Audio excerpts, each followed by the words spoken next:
Welcome back coders, this is Suraj Kelhe. In this video, I will show you a few examples to write your own web servers in Golang and add your own functionalities to it. First, we'll create server1.go file, then declare our package main. This example will simply respond the path of the URL. So we will be importing three packages, fmt, log and net HTTP. So net HTTP enables us to write our web server. See, every web server needs to have a handler and a URL. Clients will visit that URL at the backend. The handler function will run. HTTP.handle function connects the URL with our handler function, and now we will be listen and server. But here we need to declare our handler function. As you can see, I have written localhost. So what is localhost? It's simply that I am hosting it on my laptop only. It won't be visible globally. For that you need to provide your IP address here. As we are just doing demonstration, so you don't need to worry about that. Now we will be creating our handler function. The first argument will be http.response_write. This will be our output stream. And what is the http.request? It is simply a struct. See, you get request from your client, maybe it from browser, from command line, and this request is in request struct. In this example, we are just returning URL path. This will be our output stream. This is our verb %q and r.url.path. Go run server1.go. Okay. Now, as you can see, our server is running. Okay. Now here this is localhost. Whenever we request localhost, it will just simply return our path /hello server. Okay.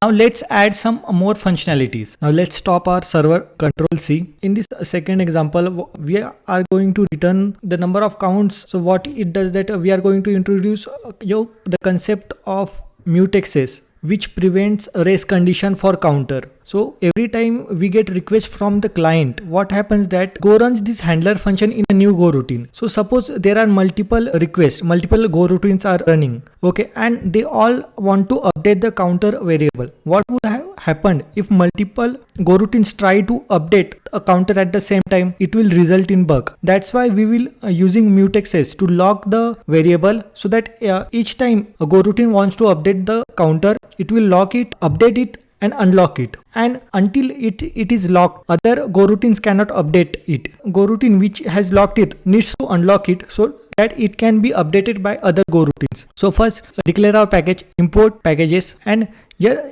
as you can see we have imported sync package which provides us mutexes, and this is our count variable. In the main function we will be connecting our path with handler functions. Here we can connect multiple paths. When you go at this path, it will just return the counter variable and start our server at the port 8000. So here is our handler function. This is our output stream and this is our request or struct. Then we will lock it. Here we need to update our counter. Okay, so and unlock it.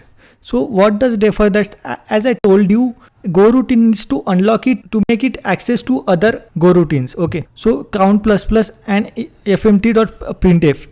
Okay, we are just returning path. So what defer does that at the end of the function, defer will run whatever comes after it on the same line. So mu.unlock will run at the end of the handler function. Just like that, we will declaring our counter function, output stream, request, mu.lock, defer, mu.unlock, fmt count, and just return the count. Okay, every time you access the counter, you need to use mutex lock and unlocking so that you will get the correct value. Now we will be running our server. Go run server2, enter.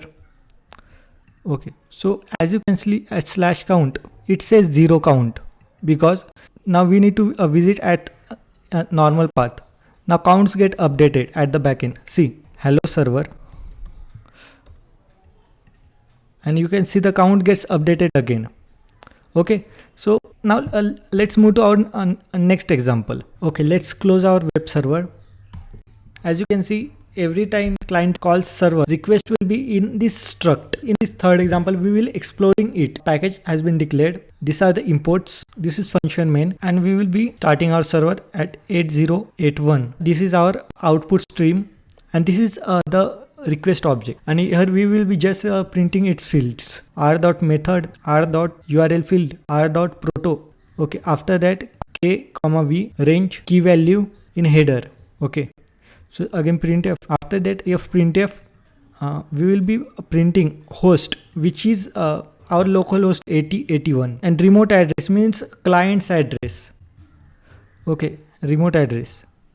Error r.parseForm, check if there is an error. If error is not equal to nil, and just print error. Here have you seen something new, that Go provides us that rather than writing this statement in a separate line like this, we can just write it here.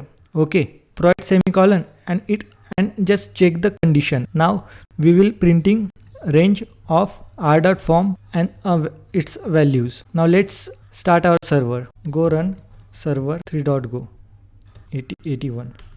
So as you can see that this is our client request object. These are the various fields. This is the header slice, which is a key value pair. Host is localhost 8081 and remote address is this. Okay, and this is the get request HTTP protocol, and these are the details of user agent, means this browser, which is Chrome. Let's move to our next example. Let's stop our third server. In this fourth example, return an animated GIF to the client.